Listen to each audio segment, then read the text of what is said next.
Wine, food, talk. NAPAbroadcasting.com. Thanks for joining us here at Napa Broadcasting.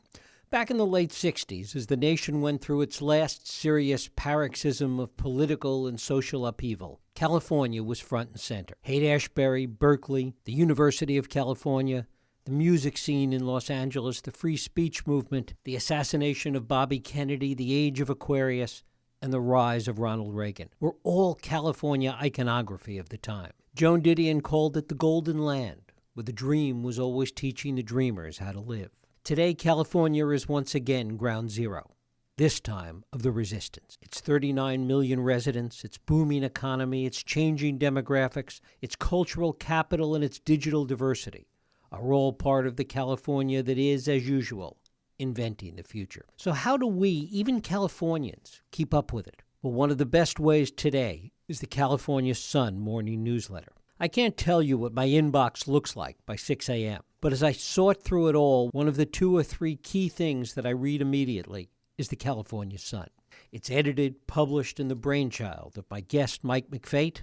Mike McPhate spent many years at the New York Times. He wrote the California Today newsletter for the Times. He's held reporting and editing jobs at the Washington Post and the New York Sun, and he's an adjunct professor at Cal Poly San Luis Obispo. It is my pleasure to welcome Mike McPhate here to Napa Broadcasting. Mike, thanks so much for joining us. Hi, Jeff. Thanks for having me. Well, it's great to have you here. First of all, talk a little bit about the birth of the California Sun, why you left doing the California Today newsletter for the Times to really begin this enterprise. There's a few reasons. I think the first, or the foremost one was, I've always had a bit of an entrepreneurial strain in my brain, and I came back to California from New York a couple of years ago, and was just noticing a proliferation of little newsletter shops that were making a go of it with, 1 or 2 or 3 people and being quite successful. And after doing the newsletter for the Times for a while,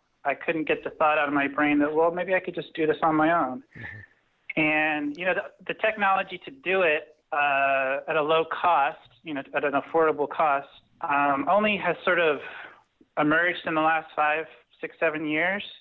So just those things kind of aligned all at once, and I was ready for a change and thought I'd give it a go. And of course, the other part of it is that California is front and center right now. I mean, it's no accident that the New York Times does its California Today newsletter and spends so much in terms of resources covering California. Yes, California is a big deal to the New York Times. There's just a huge readership in California for that newspaper. I think it's bigger than New York. I guess it's not surprising just because there's 40 million people here. But yeah, so there was that, and then the political context as well played a part. People started paying a lot more attention to California because of the presidential campaign. So the Times saw California as really an important part of its strategy and sort of growing its readership. The other aspect of it is that it's kind of never a dull moment in California. What other state can you look at and say that the state, there's a large group of people in the state that would like to secede from the country, and then there's a whole group of people in California that want to secede from the state? Yeah, there's so much happening here. It's it's the political stuff. It's it's Silicon Valley. It's Hollywood. It's the natural beauty. At the Sun, I pay quite a bit of attention to just the splendor of the state. People like to learn about little nooks and crannies of the state they hadn't heard about before, so I'll do little travel-style pieces to tell people about this really cool, beautiful place in the Mojave Desert you never heard of and stuff like that. So there's just such a rich amount of stories to be done here.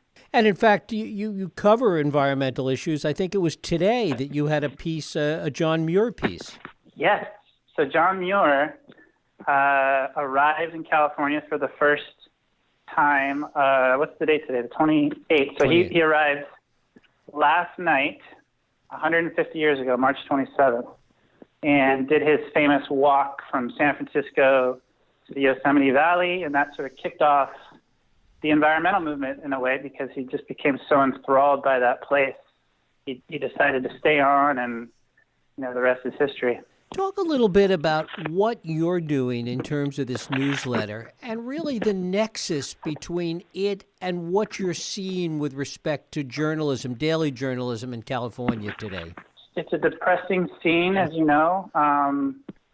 Just the number of journalists in California and across the country has been cut by more than half in the last 15 years. There's a lot of people like me, I think, that are looking at sort of new, innovative ways to sort of try and reinvent the field, see if there aren't new things we can try that are going to catch on and have resonance with people. So that was definitely part of my thinking when I started this, was that this is such a sort of period of tumult. It's the time to be trying to invent new things. So that was part of the impetus for the newsletter. And to what extent, on the other hand, is there a reliance on what's going on in newspapers today and sort of traditional journalism of uncovering some of the things that you point out every day? Oh, I rely on it almost 100%. I do some reporting. I'm a two-man shop. It's me and my editor, Andrew Zoller. So obviously I can only do so much. So I rely wholly on working journalists in California. What my service is sort of giving you a guide to all of the reporting that's being done. So I kind of see my job as a service-oriented job where I'm not creating a whole lot of original stuff. Occasionally we'll report something that's new and is kind of a little scoop. But for the most part, I'm telling readers what they should be looking at. Talk a little bit about what you're seeing, because you're seeing all of this news, every single day. What are some of the themes? What are some of the repeating issues that you just see that not only have been coming up over and over again, but that you expect to become even bigger over the course of the next year or so? The big one is housing. It's almost too much, There's a huge appetite for any kind of coverage of how to deal with California's housing crisis and what kind of solutions they're trying to come up with up in Sacramento. And so the demand is huge. The amount of stories being done are huge. So I find myself more of a process of culling. I don't want to do too much on housing because there's just so much to say about it. So that's a really big one. And then the California versus Trump theme is huge. So anytime there's a new development in this sort of ongoing skirmish between our state leaders and Trump, it's not just Californians that are interested. It's the whole nation is interested in how California is responding to the Trump administration. As a result of that, it's so interesting to see the way California is being portrayed now in the rest of the country. Every time it seems that there's even the slightest bit of bad news in California, whether it's a fire, whether it's political news, whether it's changing demographics. If you look at the way it's being covered, particularly in the world of Fox News or Breitbart or Drudge, it's always making California sound like it's about to fall into the ocean. It's fascinating. I do look at Breitbart every day just to see the way, they have a California page, and I do look at other conservative outlets every day, and it's a horror show. And I look at that with a grain of salt. It's more just just checking in on how we're being portrayed. I honestly don't look at Breitbart as sort of an honest arbiter of California coverage, but I am interested in how it's being portrayed. I wish I could explain what's going on there. I think you need sort of an evolutionary biologist to sort of bring the lens of tribal mentality to bear on that question. Right. But there's definitely this sort of us versus them attitude among certain members of the conservative press with regard to California is the question. Yeah. The other thing that's happening that is so interesting right now is that whilst we always think of Silicon Valley and all that's going on there vis-a-vis the future as kind of a center of disruption, the Valley itself right now is going through its own kind of internal disruption, which is a kind of interesting story. Yeah, I highlighted a magazine story in the California California Sunday magazine that was charting the sort of trend of young entrepreneurs and people thinking about tech careers who are flocking to the Midwest.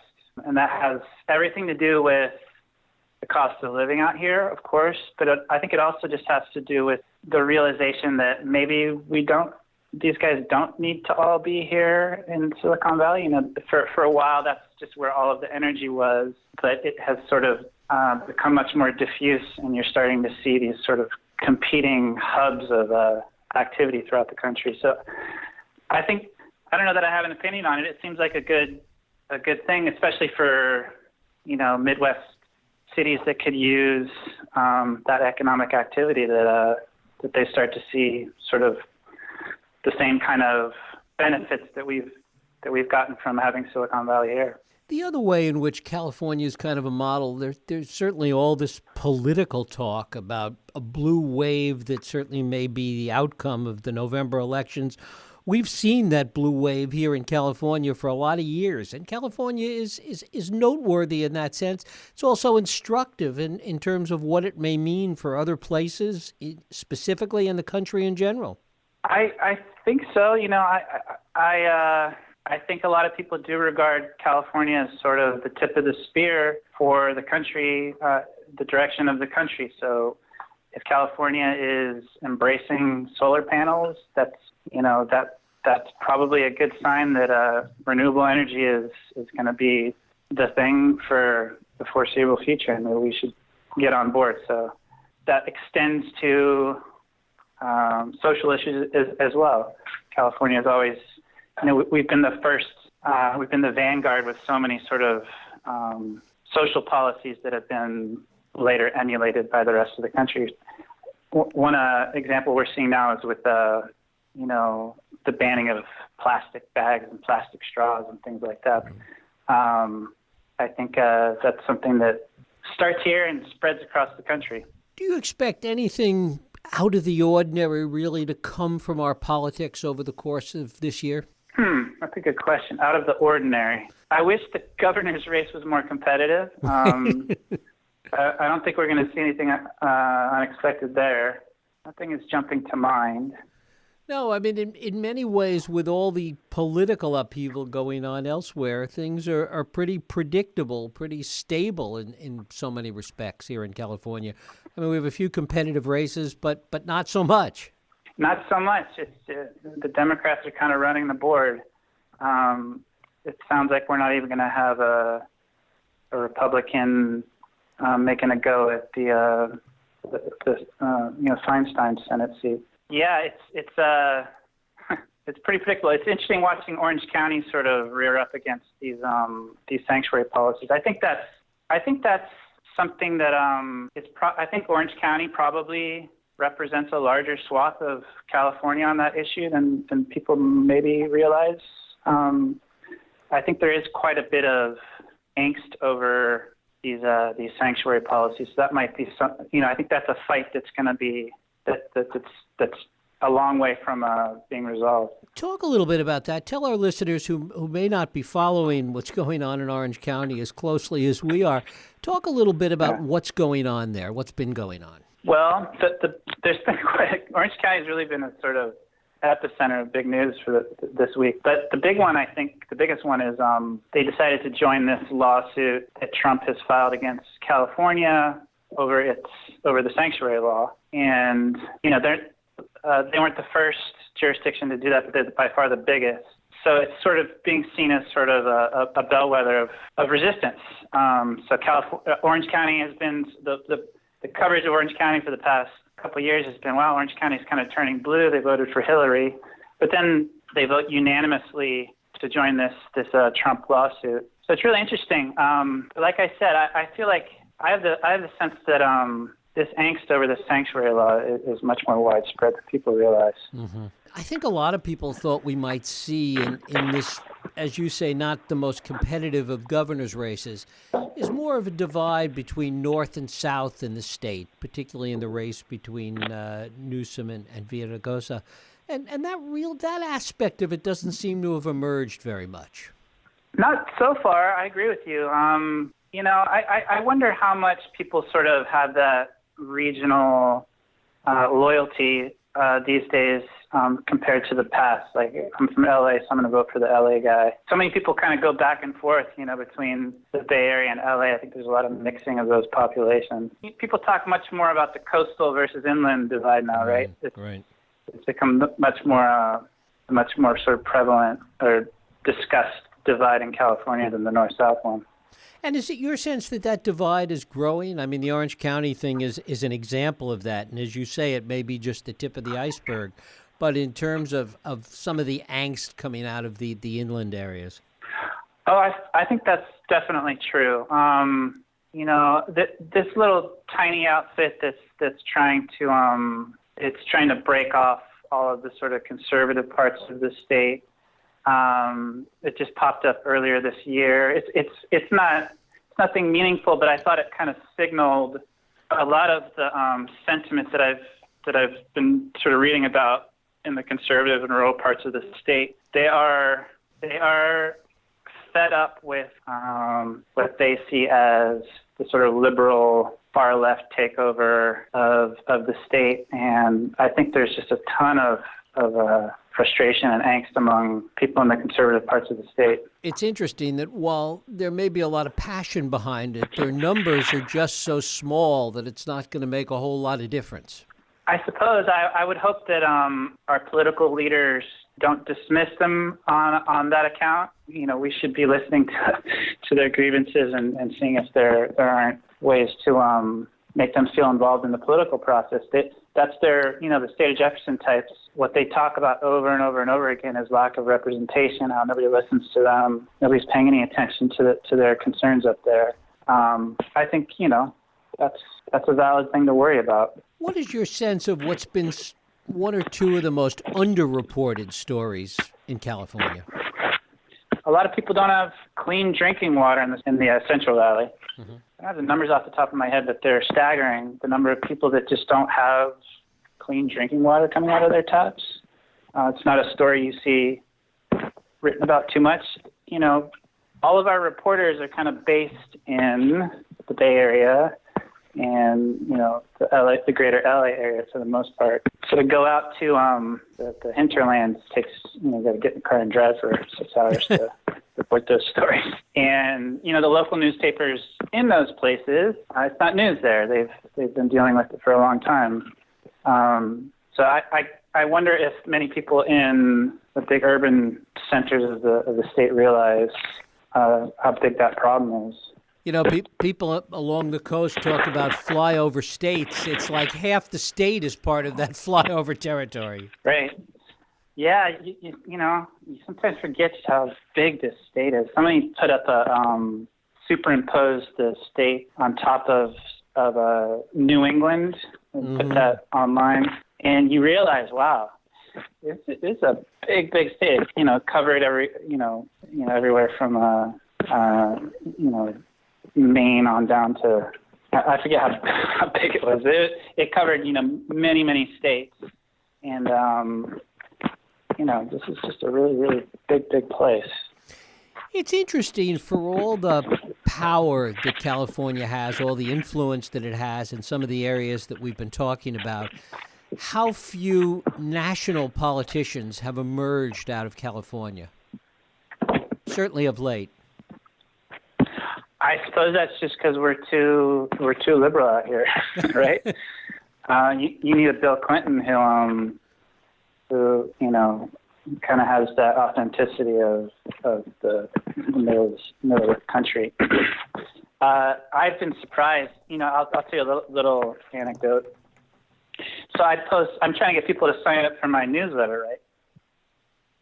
So I post tweets once in a while with a little sign up.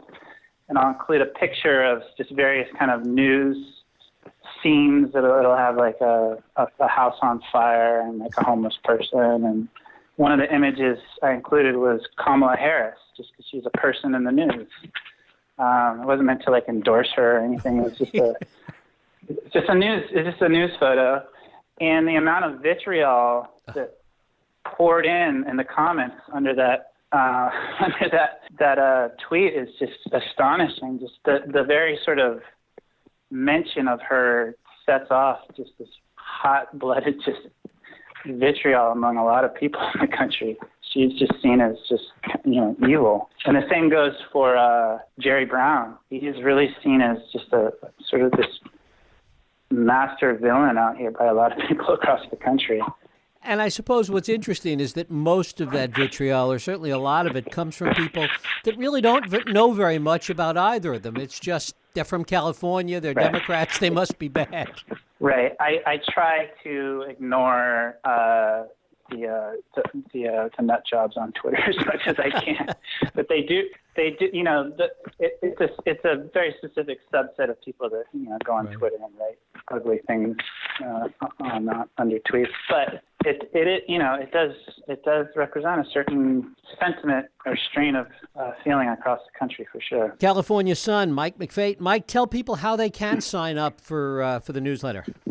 Our website is californiasun.co, co without the M, californiasun.co. There's a little sign-up field right there, and it's free of charge. And you just pop in your email, and you'll start getting the morning email. It'll be in your inbox every morning. Lots of news about California. Mike McPhate, thank you so much for spending some time with us today. Thanks so much, Jeff. It was fun. Thank you. You're listening to NAPAbroadcasting.com. Napa Valley Radio for the way we live now.